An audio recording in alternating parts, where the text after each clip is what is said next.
plutôt que de lancer un énième recrutement. Vous feriez mieux également de tirer parti de l'expérience des membres de la commission culturelle, plutôt que de s'en servir comme simple chambre d'enregistrement, ce qui est le cas depuis le début de ce mandat. Et pourtant, Dieu sait s'il y a de la compétence dans cette commission. Et vous feriez mieux, sans doute, pour finir, quand je dis pour finir, il y aurait beaucoup d'autres arguments, mais à l'instar de la consultation qui a été faite à Vannes, de vous adresser à vos concitoyens pour leur demander quelle politique culturelle, ou du moins quelles attentes ils ont en matière culturelle, de manière à orienter votre politique culturelle plutôt que de confier à une personne qui sera certainement hors sol, quelles que soient ses compétences, le soin de définir ce que doit être la politique culturelle de cette commune. Voilà, donc pour toutes ces raisons, nous ne vous suivrons pas. Nous l'avons fait jusqu'à présent dans une limite qu'on estimait déjà atteinte. À ce niveau-là, je finirai sur ce que j'ai dit. Trop, c'est trop. Donc on a un point de vue là. Est-ce qu'il y a autour de la table quelques collègues qui souhaitent...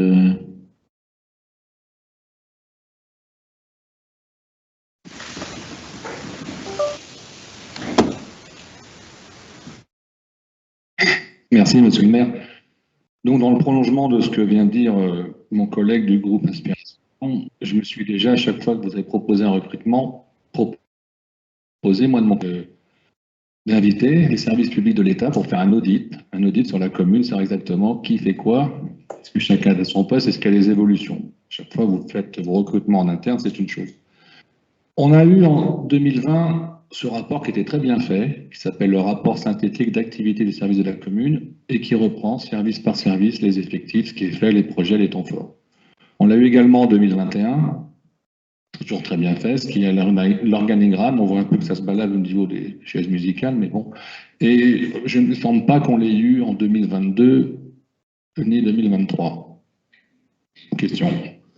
Voilà, j'ai fait un petit ratio comme ça pour vous dire, pour comparer notre voisine, la commune de Vannes, qui, avec 54 017 habitants en 2020, emploie en gros 1200 agents territoriaux, ce qui fait un agent pour 31 habitants. À Radon, on a à peu près 170, j'arrondis, 170, 178 agents, ce qui fait un agent pour... Non, c'est l'inverse. Je recommence. Donc, c'est pas facile, mais vous allez comprendre quand même le fond. Donc, 1200 agents à Vannes, ça fait un agent pour 31 habitants. Donc, le même ratio sur Aradon, on est un agent pour 45 habitants. Ou l'inverse. L'inverse. Mais j'ai fait ça vite fait parce que je travaille, j'étais très pris.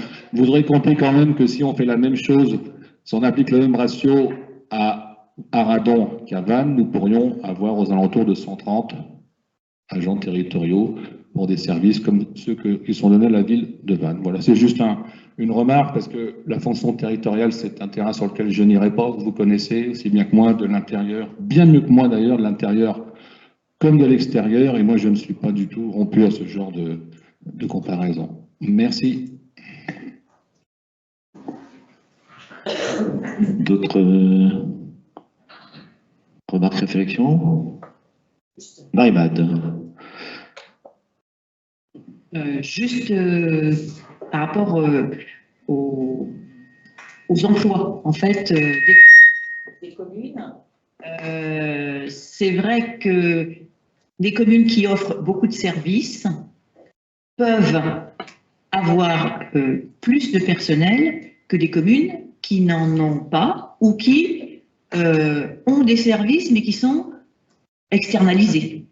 Donc, dans toute comparaison entre les communes, je pense que il faut aller voir bien plus finement comment on fonctionne. Et c'est vrai que la commune d'Aradon a plutôt tendance à fonctionner avec des agents communaux plutôt qu'avec de l'externalisation, que ce soit pour la restauration scolaire, que ce soit pour les services à l'enfance, à la jeunesse, à l'EHPAD, etc.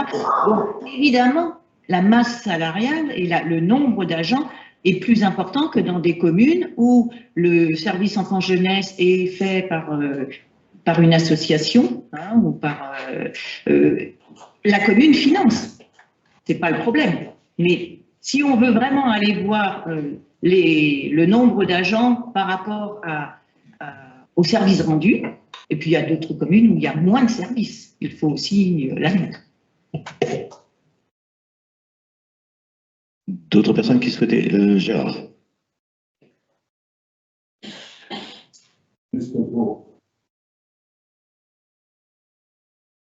Pour Jean-Philippe, tu parlais de la définition de la politique culturelle par une seule personne. C'est pas parce qu'il y a une personne qu'elle va définir toute seule la politique culturelle.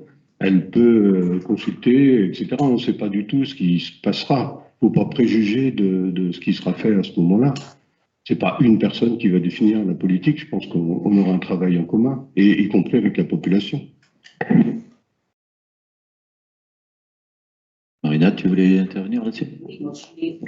Je voulais reprendre dans le sens de Gérard. Il est bien entendu que dans notre esprit, cette personne, elle va coordonner tout ce qui se passe et bien sûr interroger la population d'Arradon sur ce qui lui plaît, elle, ne serait-ce que dans son état des lieux au départ. Elle va bien être obligée d'interroger toutes les associations, y compris les musicales d'Arradon.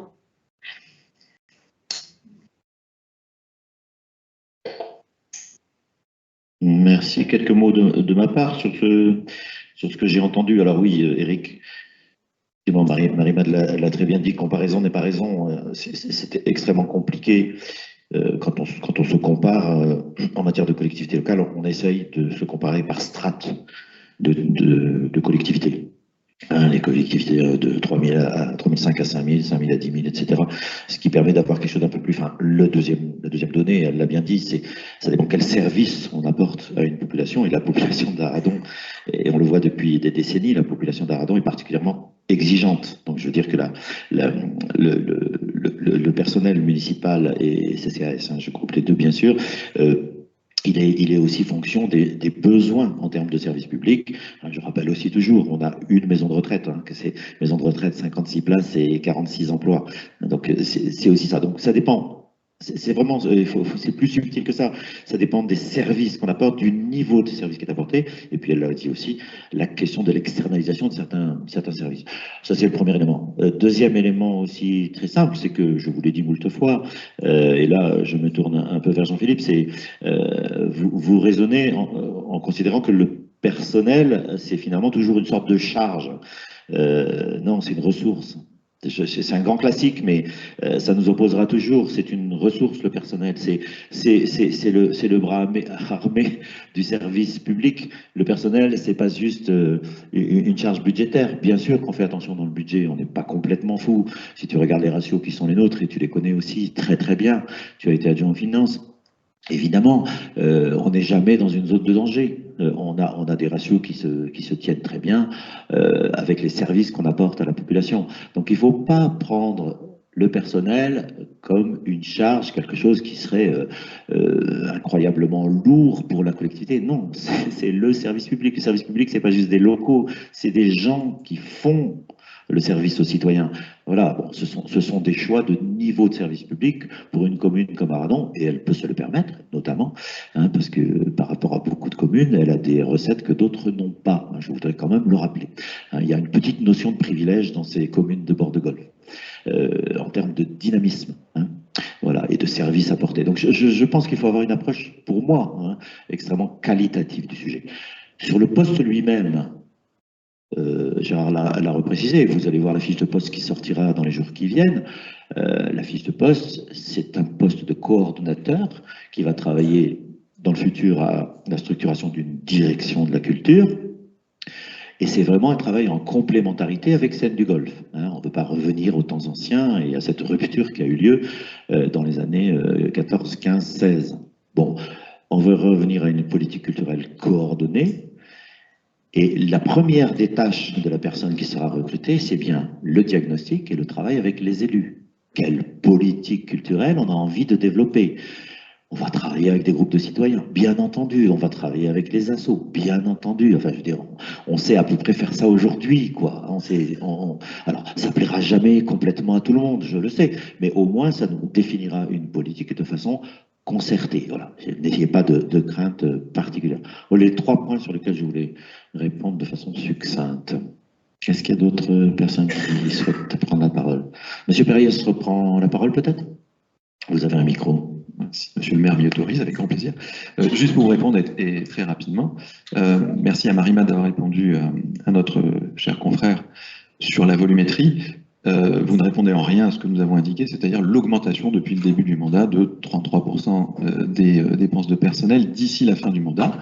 Vous n'y répondez pas parce que c'est la réalité, mais vous y répondez en disant ça n'est pas un problème puisque c'est une ressource, c'est une croissance des ressources et non pas des charges. Alors, on peut raconter ce qu'on veut, c'est une croissance des charges et des ressources.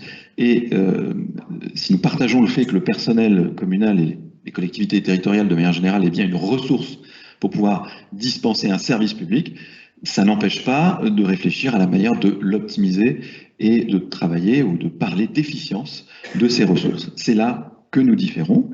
Deuxième point, il n'y a pas eu de rupture en 2014, 15, 16 entre la politique culturelle de la commune et les scènes du Golfe. Il y a eu une transition. C'est le deuxième élément qui sépare nos analyses.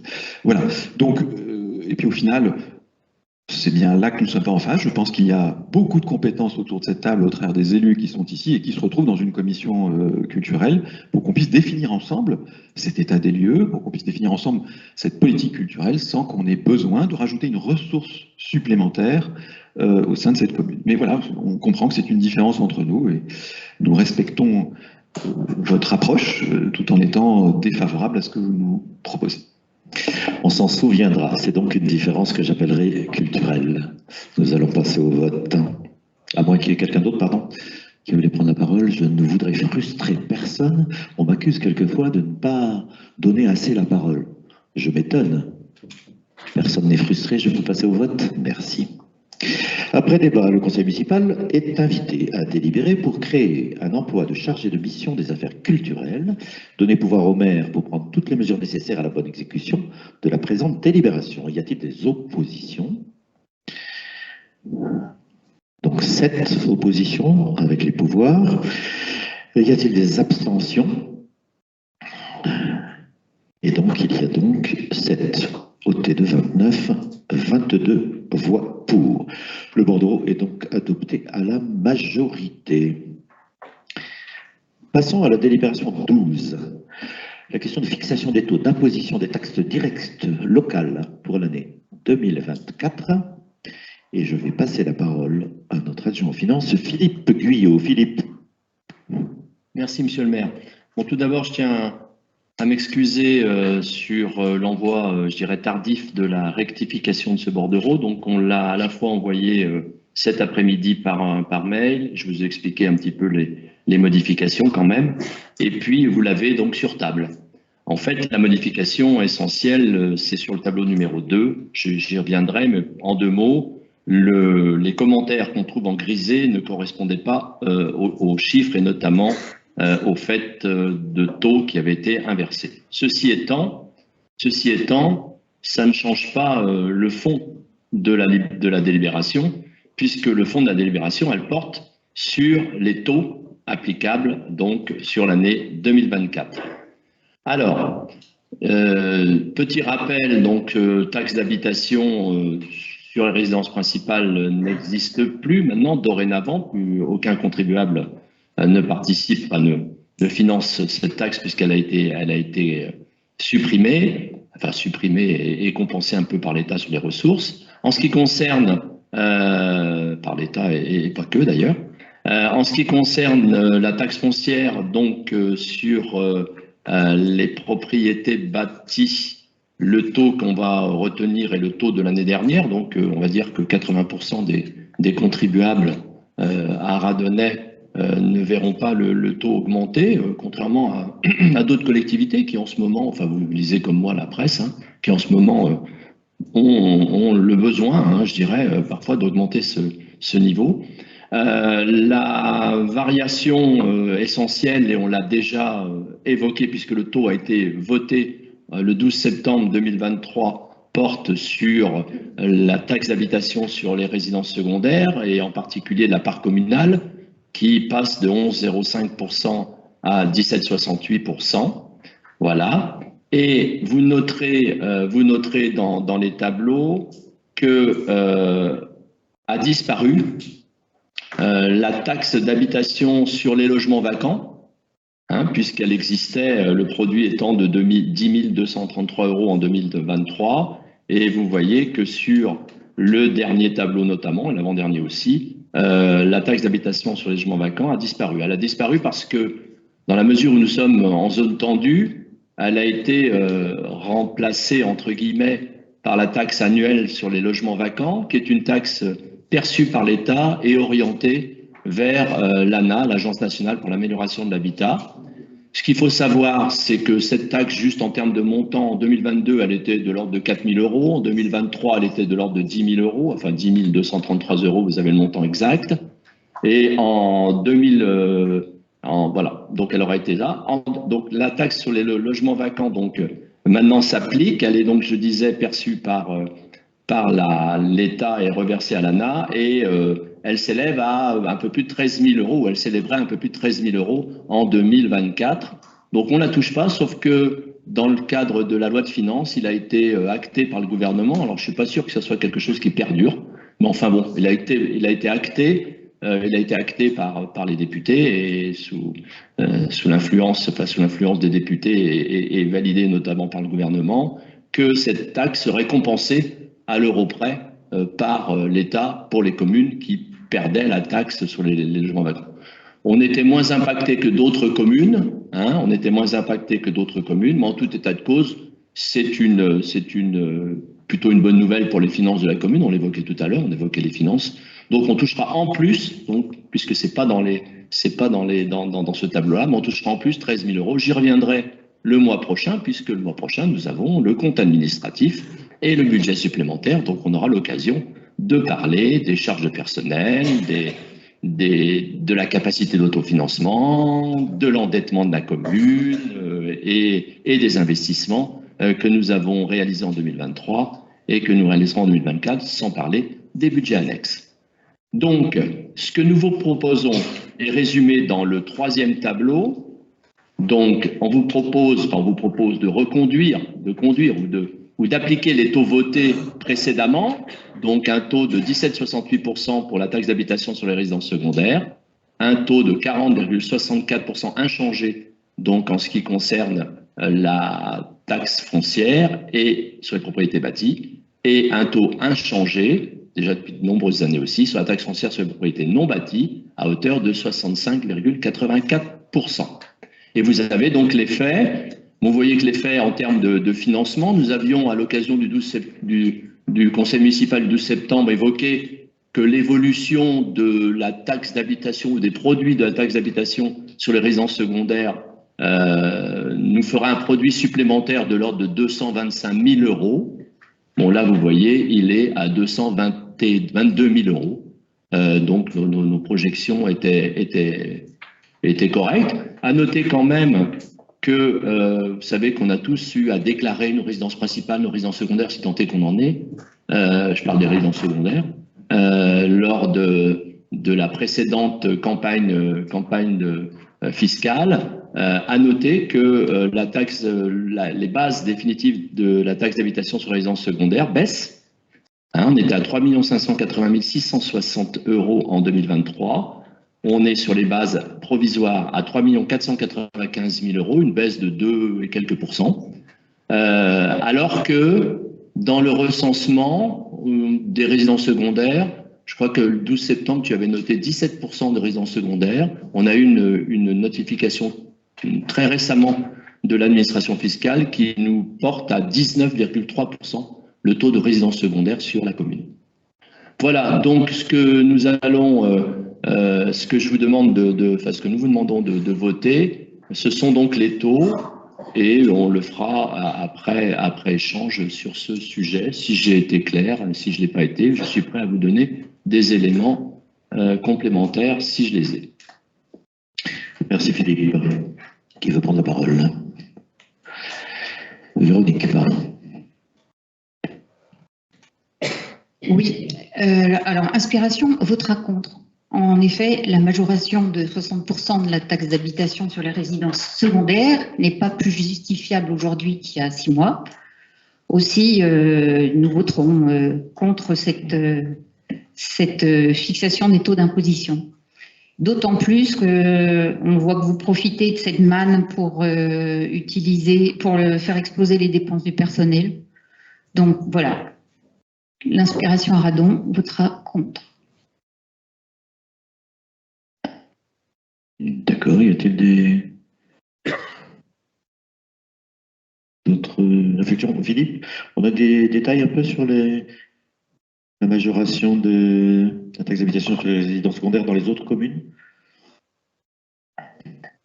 On a 12 communes au titre de GMVA qui, de mémoire, qui sont susceptibles d'augmenter cette taxe. Non, mais je le dis parce qu'on a tous lu des articles dans la presse, mais non, mais de mémoire, on a 12 communes. Il y en a 10 qui ont mis la majoration à 60%, une à 45% et une à 20%. C'était le choix. On avait eu ce débat à un moment. Voilà, c'est juste, je ne veux pas te piéger, Philippe. Non, mais tu ne me pièges pas, parce que bon, je pense avoir les chiffres en tête et je n'ai pas de souci à répondre. Donc, effectivement, c'est ça. Hein, et puis, bon, j'ai quand même regardé l'évolution des taux, puisque bon, on avait un taux à 11,05% qui, en matière de taxe d'habitation, était un taux plutôt, j'allais dire, raisonnable. Hein. Donc, ce taux qui passe à 17,68%, je dirais, nous fait certes évoluer dans le classement des taux de l'agglomération sur la taxe d'habitation. Et on est aujourd'hui la 12e commune sur 34 qui a le taux le plus élevé. La 12e commune sur le taux. Donc voilà, donc c'est aussi un élément à prendre en compte. On n'est pas number one sur le sujet, de loin d'ailleurs. Parce que bon, il y a effectivement des communes, notamment des communes qui ont augmenté avec la taxe d'habitation, mais qui avaient déjà un taux, à la fois un taux de résidence secondaire largement au-dessus de celui de la commune, mais aussi un taux de taxe d'habitation qui était déjà supérieur. Juste la moyenne du taux est à 16,62 au niveau de l'agglo, on est à 17,68. Pour vous donner, on est à un point au-dessus de la moyenne, et il y a 11 communes qui sont au-dessus. Voilà. Si tu as une autre question, je peux éventuellement essayer d'y répondre. Je pense que c'est important aussi de montrer que on est aussi très raisonnable dans ce qu'on essaye de faire en matière de gestion des fonds publics et de leur utilisation, bien sûr. Je voyais, Gérard, tu voulais prendre la parole, pardon. Juste pour poser une petite question, je vois que les bases sont provisoires. Ça peut changer beaucoup ou non? Ça changera en fonction des déclarations qui vont être faites, mais en tout état de cause, en règle générale, les bases provisoires sont plutôt des bases, j'allais dire, minimales, dans le sens où elles sont plutôt en fin d'année corrigées au regard des différents rôles, etc. Et donc c'est plutôt en augmentation sur le volume de la taxe qui est perçu sur ces sujets-là. Voilà, donc... Très bien. Y a-t-il d'autres interventions à ce stade? Non. On va pouvoir passer au vote. Alors après le débat, le conseil municipal est invité à délibérer pour fixer les taux des impôts locaux pour l'année 2024, comme proposé ci-dessus. Donner pouvoir au maire pour signer tous les documents nécessaires et prendre toutes mesures utiles à la bonne exécution de la présente délibération. Des votes contre? 6 votes contre. Des abstentions? Donc, 23 votes pour. Le bordereau est adopté à la majorité. On continue avec la délibération numéro 13. Il s'agit là des subventions aux associations. Vous avez 2 annexes, 2 et 3, et je cède la parole à Patrick Médig. Patrick.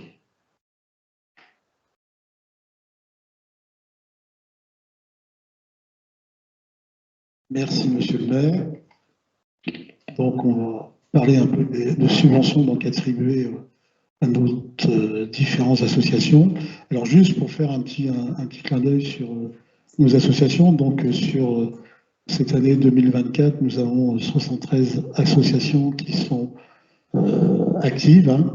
Et ces associations utilisent régulièrement les créneaux de salles que l'on met à disposition, que ce soit des salles de sport, des salles d'activité ou des terrains de football. Tout ça, ça représente plus de 13 000 heures d'utilisation auxquelles il faut rajouter, et ça c'est important aussi, l'utilisation que font les collèges et les écoles dans la journée. Et aussi rajouter au niveau des clubs sportifs les compétitions qui se déroulent le week-end. Au niveau donc, des nombres d'adhérents de ces différentes associations, donc ce que nous ont remonté donc, les dirigeants lors de leur demande de subvention, donc on a à peu près sur la commune 4200 adhérents avec 2180 aradonnais. Des deux associations qui dépassent les 400 adhérents, c'est l'association des loisirs aradonnais et le club amitié. Autre chose, donc, au niveau, donc, cette année, donc, on a reçu 35 demandes de subventions, dont une nouvelle cette année qui s'appelle l'association Aux Arbres Citoyens, qui fait de la récolte de fruits et qui les redistribue à des gens qui dans le besoin. L'année dernière, on avait donc 38 demandes de subventions.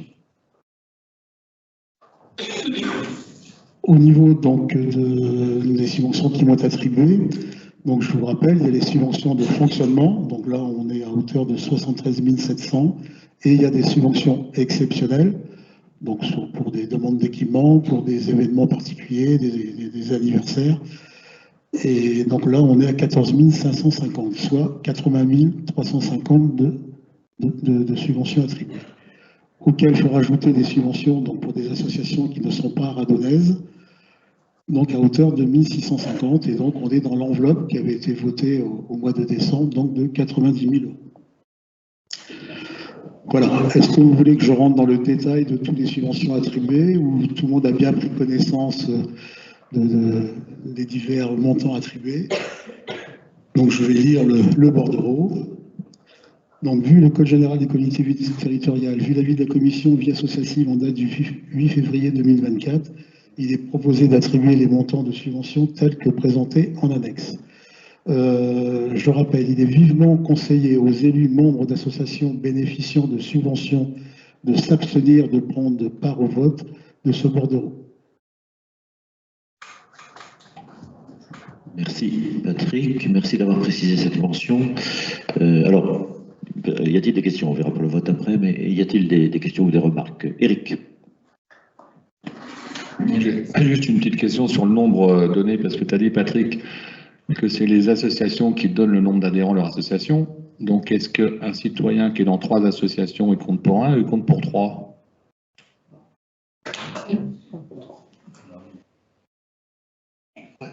Donc je sais que c'est une question que tu poses tous les ans. Bon, bien sûr, s'ils sont dans les 3, ils figurent dans les 3 dans les tableaux. Hein. Mais ça, c'est difficile de savoir. On peut pas aller dans cette précision-là, c'est un peu compliqué. Et ils cotisent dans les 3, bien sûr. Enfin, j'espère. Oui, il n'a pas de tarif de groupe, hein, en l'occurrence là. Oui, on est obligé de le compter à chaque fois. C'est un citoyen qui est bénévole ou adhérent, pardon. Adhérent. On ne parle pas des bénévoles actifs. Est-ce qu'il y a d'autres questions, Dani? Alors, je vais revenir aux associations culturelles. Elles ont fait une demande de fonctionnement et de frais exceptionnels de 35 000 € à peu près. On leur a accordé que 29 000 €, donc il y a une enveloppe en fait de 5 400 €. Et je trouve que c'est dommage en fait d'embaucher une personne pour les affaires culturelles, alors que les associations peuvent tout à fait faire le travail. Elles sont présentes, actives sur notre commune. Et je pense que les 5 400 € auraient pu faire le job. Et donc, je m'interroge vraiment sur vos choix. Voilà. Donc, c'est la deuxième fois que vous vous interrogez sur notre choix, puisque c'était la même chose. Hein. En gros, en noir et blanc, c'est à peu près la même chose que vous avez dit. Hein. Je le note, mais faire la même réponse. Donc ma réponse, il y a une différence entre vous et nous sur ce sujet-là. Patrick, tu voulais peut-être... ou Marina, pardon. Marina avait levé la main. Vas-y, vas-y.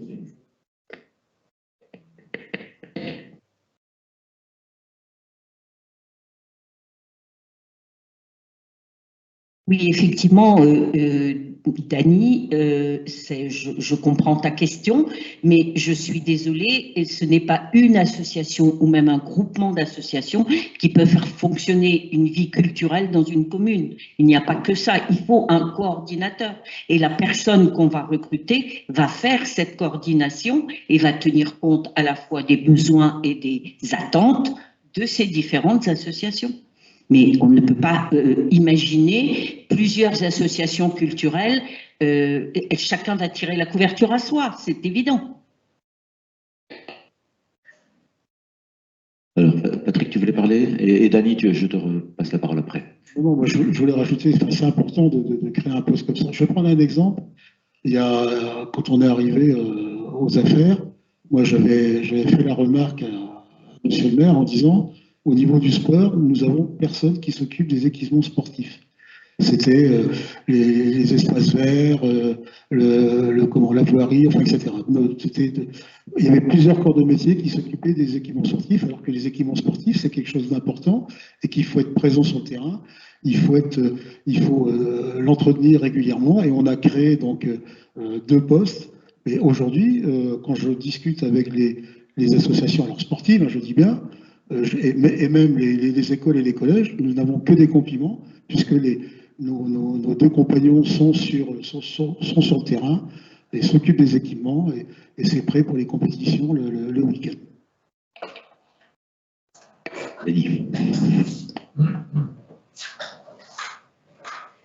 Alors, je m'interroge aussi sur le poste de Claire Raffa, qui est quand même la personne qui gère tout ce qui est culturel sur la commune.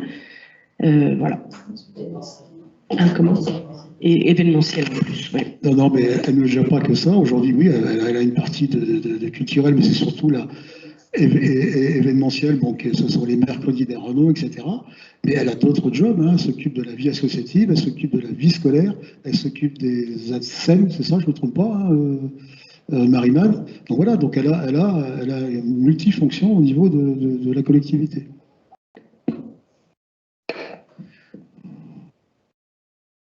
Très bien, pas d'autres remarques? Ah, Martin.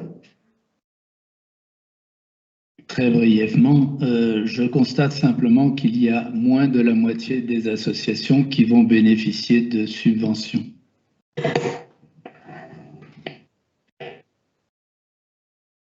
Merci. Écoutez, je vous propose qu'on passe au vote. Mais alors donc, vous avez compris que ceux et celles qui sont membres d'associations, est-ce qu'on peut lever la main ceux qui sont membres d'associations? Bénéficiant de subventions, oui, on est bien d'accord. Dans la colonne subventions accordées. Enfin, même si ce n'est pas encore tout à fait voté. Donc, il ne va pas rester grand monde pour voter. D'accord? Donc, toutes ces personnes ne prennent pas part au vote. Combien il en reste qui peuvent prendre part au vote? Est-ce qu'on peut les compter pour ne pas se tromper? Gardez votre doigt levé.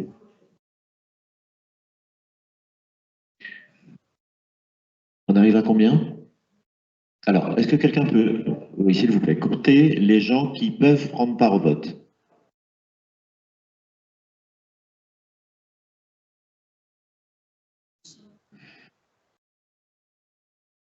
Si personne prenne part au vote, à l'intérieur de ces personnes, il y a des pouvoirs. D'accord.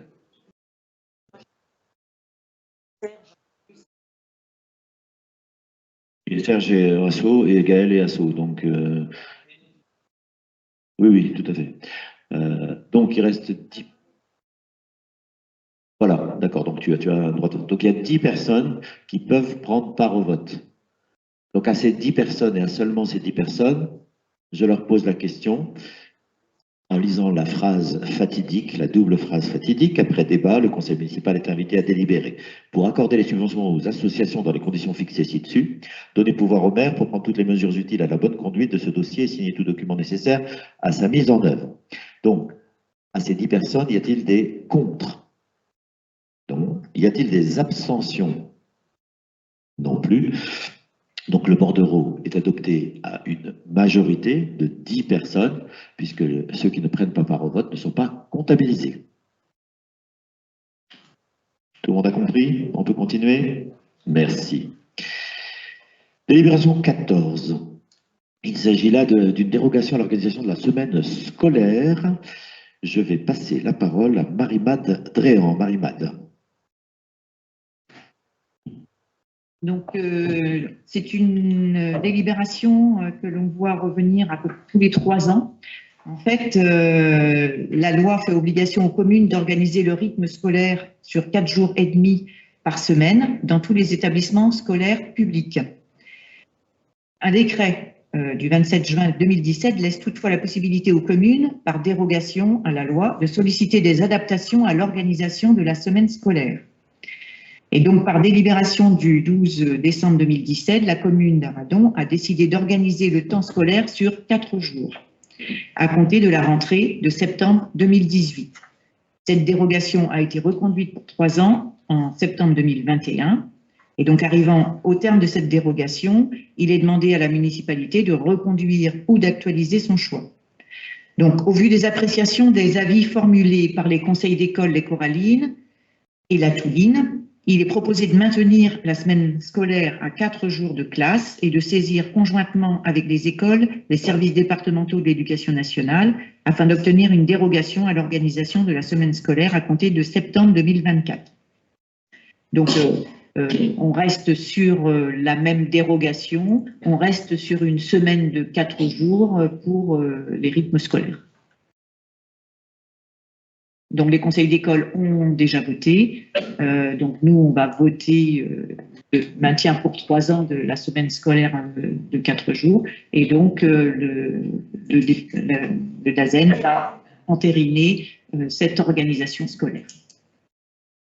Merci pour ces explications. Y a-t-il des questions ou interventions? Pas sur ce sujet. Après débat, le conseil municipal est invité à délibérer pour approuver le maintien de la semaine de classe sur 4 jours à titre dérogatoire pour 3 ans. Donner pouvoir au maire pour prendre toutes les mesures utiles à la bonne conduite de ce dossier et signer tout document nécessaire à sa mise en œuvre. On parle c'est dans le titre, mais c'est pas dans la délibération, on parle des écoles publiques. Hein. Merci. Délibération 15. Et il s'agit là des tarifs. Ah bah, vous êtes contre alors, donc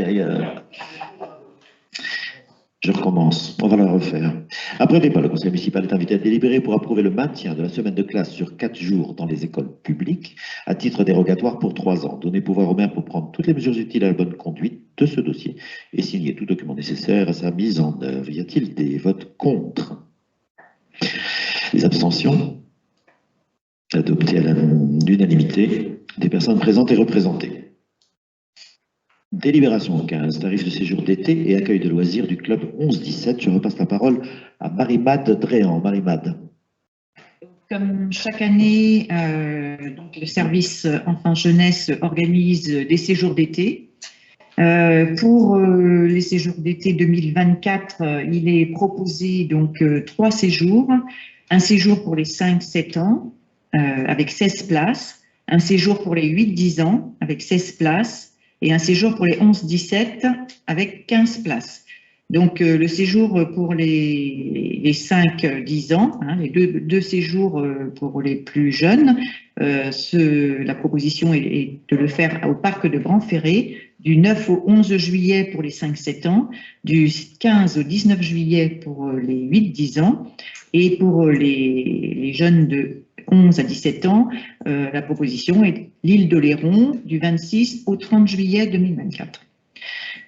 Donc ces 3 séjours, ce soir, on est invité à voter les tarifs de ces séjours.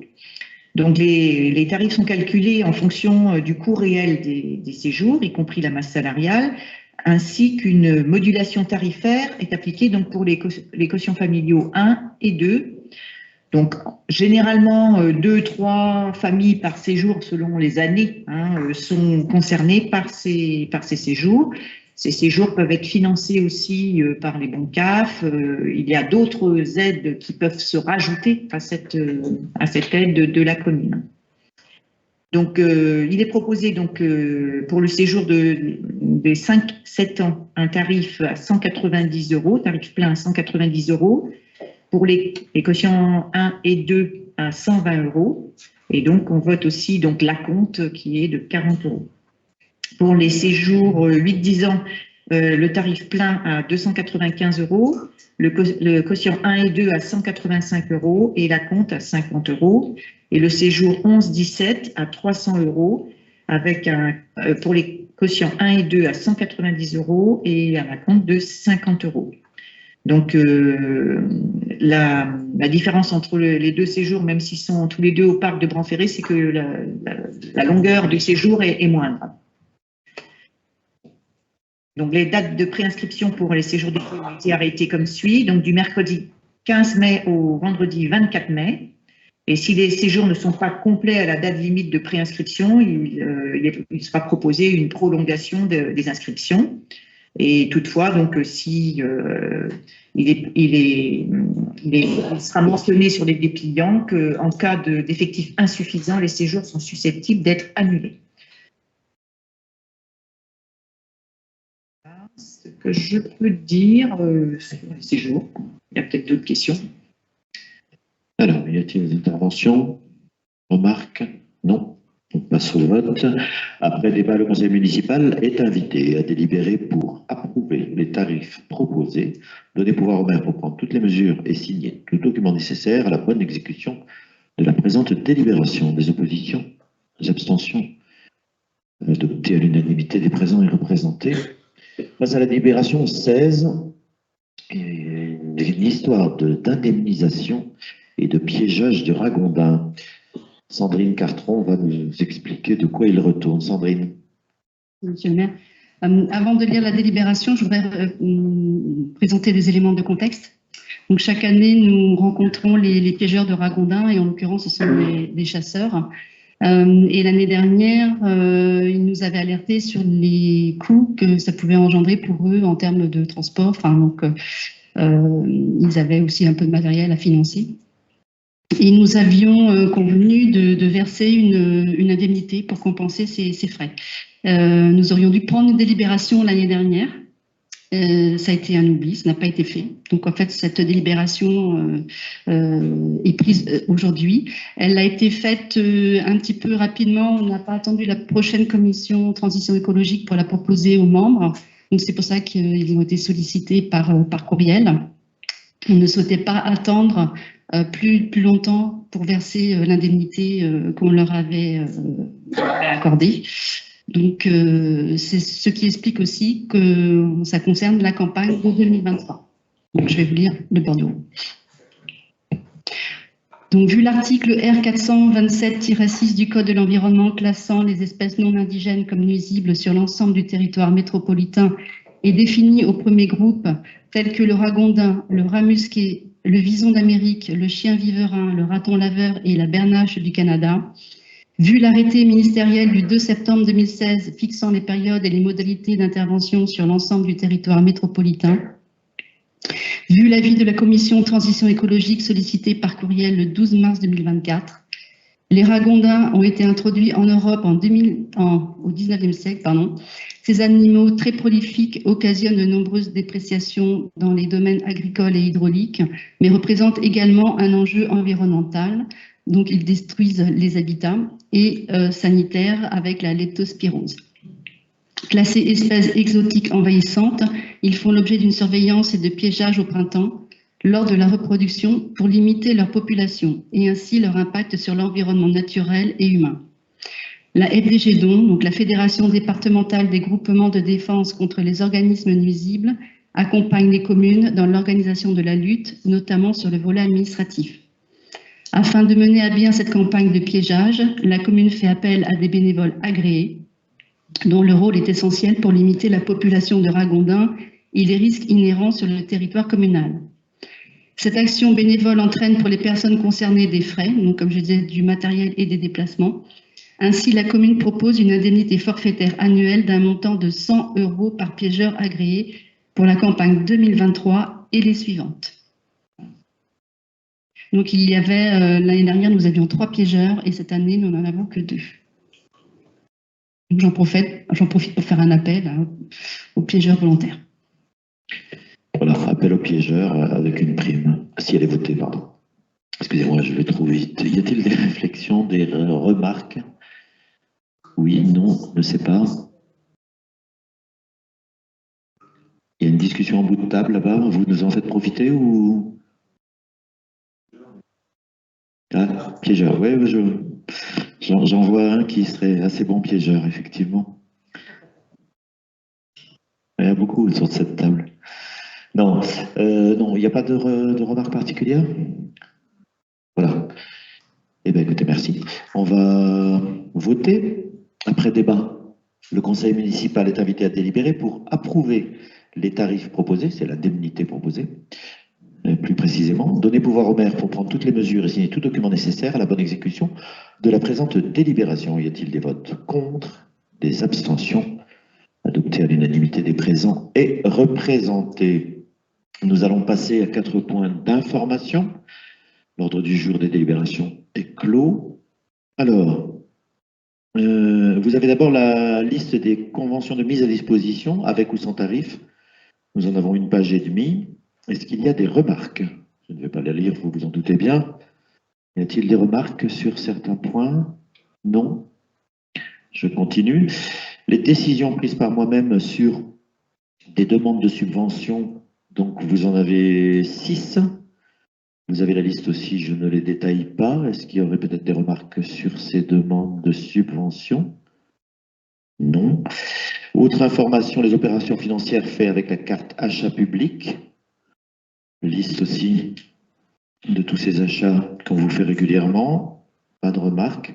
Et puis pour finir, le nombre de naissances et de décès sur la commune d'Arradon. Donc 3 naissances et 19 décès. Alors il avait été demandé une petite précision sur la manière dont nous comptabilisions, je ne sais plus où c'était, dans une commission, je ne sais plus, comment on comptabilisait finalement les naissances et les décès. Alors ce qu'il faut savoir, les chiffres qu'on vous donne là, on fait le total de 2 comptabilités. La première, c'est les personnes décédées à Arradon, d'accord, que ce soit chez elles, bien sûr, sur la voie publique, ça peut arriver, et puis à l'EHPAD et à l'Hespérie, d'accord. Et on y rajoute les Arradonnais et Arradonnaises décédés dans une autre commune, hein, y compris à l'hôpital, quand ça arrive à l'hôpital, ou dans une clinique ou autre, d'accord. Donc c'est le compte des 2 qui fait le total qu'on vous apporte ici, et volontairement, nous n'indiquons pas le nombre d'inhumations, parce que c'est un autre compte, et qui est un peu faussé par rapport à ça. Voilà. Je ne sais plus qui avait posé la question, mais donc je fais le choix ce soir de vous apporter ces quelques précisions. Voilà. Est-ce qu'il y a des points d'information à transmettre au conseil ce soir? Non, pas particulier. Qu'est-ce qui va se passer prochainement? Ce matin, ah oui, il y a une brocante le 24 mars, donc le jumelage anglais fait sa grande brocante. Et le forum job d'été le 6 avril, c'est les 2 gros éléments avant le prochain conseil municipal. Et donc pour finir, le prochain conseil municipal, je vous l'ai dit tout à l'heure ou pas? 16 avril, excusez-moi. Mardi 16 avril, nous aurons le compte administratif, donc un gros morceau. Eh bien, je vous remercie toutes et tous. Je clôt ce conseil. Je remercie l'Assemblée, le public qui reste fidèle. Merci. Et les gens qui sont au bout de la caméra. Bonne soirée à tout le monde et à bientôt. Merci.